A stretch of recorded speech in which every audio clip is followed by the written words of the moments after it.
కొద్దిగా silence Babu please. Media మిత్రులందరికీ నమస్కారం. ఈరోజు కాళేశ్వరం కమిషన్ లో భాగంగా ఈరోజు మమ్మల్ని పిలవడం జరిగింది. కమిషన్ అడిగిన అన్ని బాబు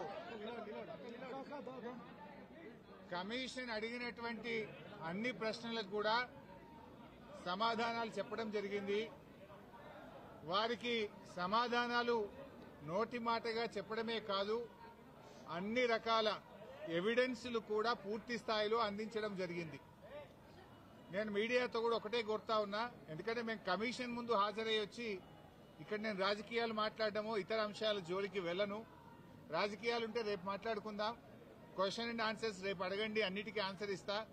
బట్ ఈరోజు ఎందుకంటే కమిషన్ ముందు ఏం జరిగిందో మీకు కావాలి, ఎందుకంటే ఐ కెనాట్ మిస్గైడ్.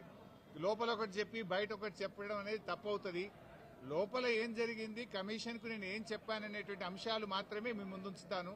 మీకు మిగతా ఎన్ని క్వశ్చన్స్ ఉన్నా, ఎన్ని పొలిటికల్ గా కావాలన్నా రేపు మాట్లాడుకుందాం. Today I will not speak any politics. ముఖ్యంగా మొట్టమొదలు తమ్మిడిహట్టి నుంచి మేడిగడ్డకు ఎందుకు మార్చారు అనే దాని మీద చాలాసేపు డిస్కషన్ జరిగింది. దానికి నేను సవివరంగా సమాధానం చెప్పడం జరిగింది. ముఖ్యంగా కొత్తగా ఏర్పడ్డ తెలంగాణ ప్రభుత్వం తమ్మిడిహట్టి దగ్గరే దాన్ని కట్టడానికి అన్ని రకాల ప్రయత్నం చేశాము. నేను ఇరిగేషన్ మంత్రి అయినప్పుడు రివ్యూ చేసుకుంటే ప్రాణహిత చేవెళ్ల ప్రాజెక్టును 7 భాగాలు 28 ప్యాకేజీలుగా నిర్ణయించి టెండర్లు పిలిచి పనులు ప్రారంభించారు.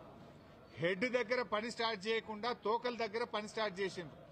ఎక్కడైతే నీళ్లు డ్రా చేయాలో, ఎక్కడైతే తమ్మిడిహట్టి దగ్గర నుంచి నీళ్లు తేవాలో అక్కడి నుంచి పని ప్రారంభించకుండా ఎక్కడెక్కడో కాలువలు టన్నెలు తవ్వారు.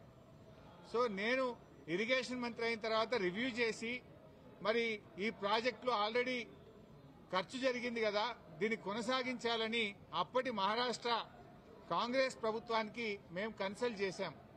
హసన్ మిష్రిఫ్ గారు కర్ణాటక ఇరిగేషన్ మినిస్టర్ గా ఉంటే ఆయన దగ్గరికి ప్రభుత్వం ఏర్పడ్డ నెల రోజులకే వెళ్లి, మీరు దయచేసి మాకు అనుమతి ఇవ్వండి, మేము ఇక్కడే మహారాష్ట్ర ప్రభుత్వానికి మేము కోరాం, దయచేసి మాకు అనుమతి ఇవ్వండి, మేము మా వాళ్ళు మాకంటే ముందున్న ప్రభుత్వం మరి తమ్మిడిహట్టిని నిర్ణయించుకొని ఆల్రెడీ పనులు ప్రారంభించారు, 28 ప్యాకేజీలకు టెండర్లు పిలిచారు, మమ్మల్ని ఇక్కడ కట్టుకోవడానికి అనుమతి ఇవ్వండి అని అప్పటి మహారాష్ట్ర కాంగ్రెస్ మంత్రి, నీటిపారుదల శాఖ మంత్రి హసన్ మిష్రిఫ్ గారిని కోరాం. ఆ మినిట్స్ ఆఫ్ ద మీటింగ్ కూడా కమిషన్ కు అందించాను.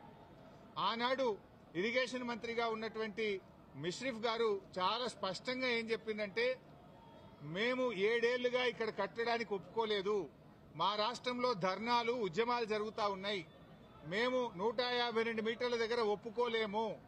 ఈ విషయం మీద మా ముఖ్యమంత్రి పృథ్వీరాజ్ చౌహాన్ గారు మీ ముఖ్యమంత్రి కిరణ్ కుమార్ రెడ్డికి ఇప్పటికే లేఖ రాశారు అని ఆ లేఖ నాకు అందించారు. ఆ లేఖని ఇప్పుడు కమిషన్ దృష్టికి తీసుకుపోయాను నేను.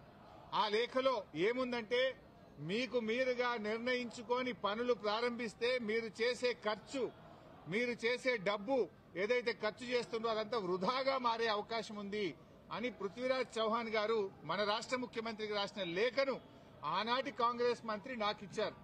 అంటే మీరు ఇట్లా పోతున్నారు, తప్పు అనే విషయం, ఆ విషయం కూడా కమిషన్ దృష్టికి తీసుకుపోయాం. ఎట్ ద సేమ్ టైం ఒక 5-6 మీటింగ్లు జరిగినాయి మహారాష్ట్ర తెలంగాణ మధ్య. 5-6 మీటింగ్లు మినిస్టర్ లెవెల్లో, ఇంజనీర్ల లెవెల్లో.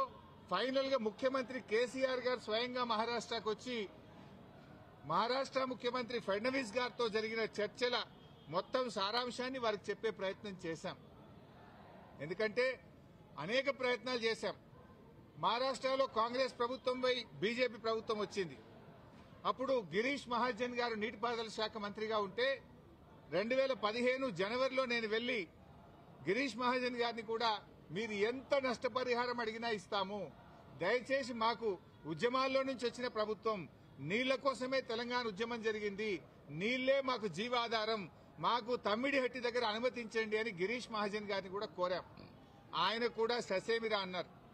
అప్పుడు మన రాష్ట్ర ముఖ్యమంత్రి కేసీఆర్ గారు స్వయంగా మహారాష్ట్రకు వచ్చి అక్కడ మహారాష్ట్ర రాజ్ భవన్ లో విద్యాసాగర్ రావు గారి గవర్నర్ గారి సమక్షంలో మహారాష్ట్ర ముఖ్యమంత్రి ఫడ్నవీస్ గారిని 17 ఫిబ్రవరి 2015 రోజు తమ్మిడిహట్టి దగ్గర బ్యారేజ్ కట్టడానికి అనుమతి ఇవ్వండి అని